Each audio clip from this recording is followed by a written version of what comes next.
Got a fun one today and talking about an obscure game, Amidar. And there wasn't many ports to home consoles, but there's a new one on the market. I purchased it and want to share it in today's video. And so this is fun. I love talking about some of this obscure stuff, and I'm sure people are going to enjoy this one. So sit back, relax. Here we go. Amidar was a subgenre of the maze-type arcade games, ever so popular after Pac-Man. And this is a grid capture style maze game. Really weird. Two different characters. You play an ape on the odd levels, and you are avoiding police and thief enemies, as they are named in some types of this game. And then it moves to a paint roller on the even levels, and it's kind of a different game. It's just really weird. Well, anyways, if you want to capture the enemies on the first level, you have to fill in the four corners. It kind of has a little bit of a kicks aspect to it, and then you can capture the enemies and they fall to the bottom of the screen. It's really a bizarre game. The arcade game is fairly obscure. In different regions you might have more experience with this. I didn't have a lot of experience with Amidar growing up. I mostly, unfortunately, played the inferior 2600 version of the game, which I'm going to show. When else am I going to show Amidar, the physical release? This was offered from Parker Brothers in 1982 in the States. Here is the two-part box. Thought I'd show the physical release of Amidar. It's got some nice packaging, and actually Parker Brothers released mainly some nice games for the 2600. Unfortunately, Amidar wasn't one of their best releases, but I wanted to show you all the cool things included in a complete copy. That's kind of nice. It holds the cartridge in place in this two-part box. I like the artwork as well. Very colorful. Kind of talks about the game in the manual. There's even like a weird side note typed out little strip that talks about there was like an issue with starting the game properly, and then obviously toll-free answer service flyer. Very cool. Unfortunately, the 2600 version, it doesn't offer the same pizzazz as the arcade counterpart. It's very toned down. It doesn't have the awesome music that the arcade version has. The enemies are represented in just these very blocky forms. You are still a gorilla. It's called a gorilla in the manual in the 2600 version. And the warriors, the enemies, are patrollers. So in this version, instead of having an action button and have the enemies jump, the enemies just become shadows and you can pass through them. And this is probably a hardware limitation. It does move to the paint roller in the even stages, just like the arcade, but it's got very slow gameplay. It's a substandard arcade port for me. This next clip was provided by Juganawt with his permission. Did a good job covering Casio PV1000 games, and you can check it out on his channel. Number 5, Amidar. Amidar is yet another arcade conversion. This one's really well done. Amidar is, well, it's quite a famous arcade game. It's very well known and it's very well loved by people that are old enough to experience it back in the day.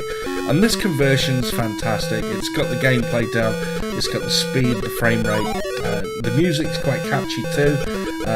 Yeah, it's just the whole package. Amidar on PV1000 is an excellent conversion, and it should be in everyone's collection that has a PV1000, which is probably about one of you on this video, let's be honest. Those PV1000s, they aren't cheap and there aren't that many games for it, so I'm not expecting many of you to be buying into these games, but hey, that's what emulation's for, right? There was also a cool tabletop made, not offered here in the States, but offered by a company, Gakken. And you know what? This is pretty cool. This is reminiscent of kind of like those Donkey Kong tabletops. Never played this one, but it looks a lot of fun. And these were very common back in the day and were very popular. Well, this is the port of the hour and probably why you're tuning in. This is a new port of Amidar, built from the ground up. Absolutely fantastic. It does require the Super Game module, which I cover on my channel. This adds additional hardware to your ColecoVision where you can play these amazing arcade ports, and it talks about that in this catalog.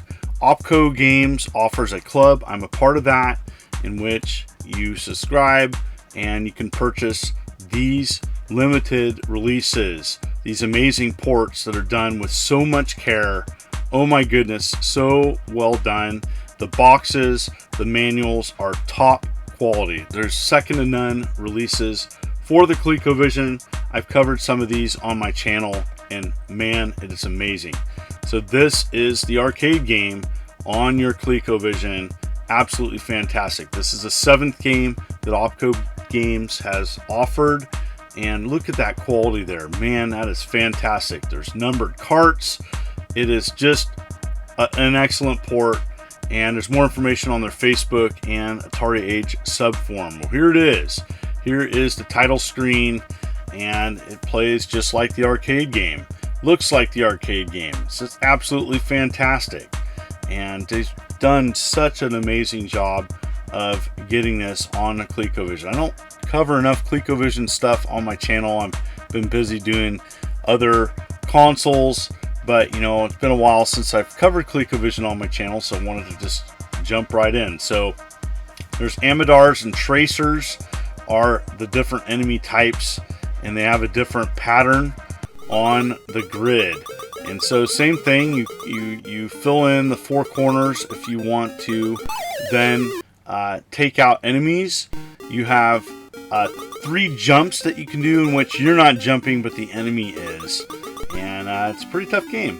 I really enjoy the gameplay. Gameplay is well done, a lot like the arcade version. Well done graphics and sound. Hear that sound.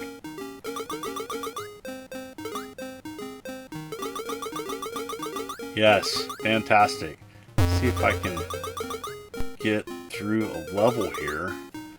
It's a tough game. I'm not the best at playing this arcade game. Really weird premise though. Who would combine like gorillas with a painter? It just really, seriously, it was the 80s, and you know, there was probably lots of things being done to come up with odd ideas such as this. But you know what? People were really creative back then and came up with who knows, the sky's the limit of things moving forward with video games. Anyways, here's the bonus round, in which your goal is to try to land on the banana, which is 5,000 points. Didn't get it, but here is the second level, and so you are a paint roller, and you have to refill, and so you can only branch out from the square that you have made. So that is the challenge here. You have to branch out and fill the area around your square that you painted in the bottom there. And once you figure that out, you'll be better at it. You know, for me, I was just kind of playing around here, having some fun. But anyways, going back, yep, then you can start filling in. I wanted to show that. It's a totally different gameplay mechanic, and so it takes a little bit to figure out. But you know, you're filling in the squares, you get the points that it shows in the grid, and pretty challenging. Not the best at this, but I did enjoy playing this port. Well done. So if you played Amidar, in the comments below, let me know which version you've played. Did you play the 2600 one or the arcade release? Or if you're one of the 2 people that actually had a PV1000 and got to experience that port.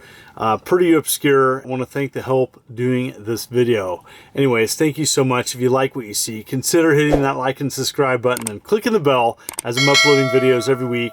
You folks are wonderful and beautiful. Let's keep it positive. This is the Immortal John Hancock, and you take care.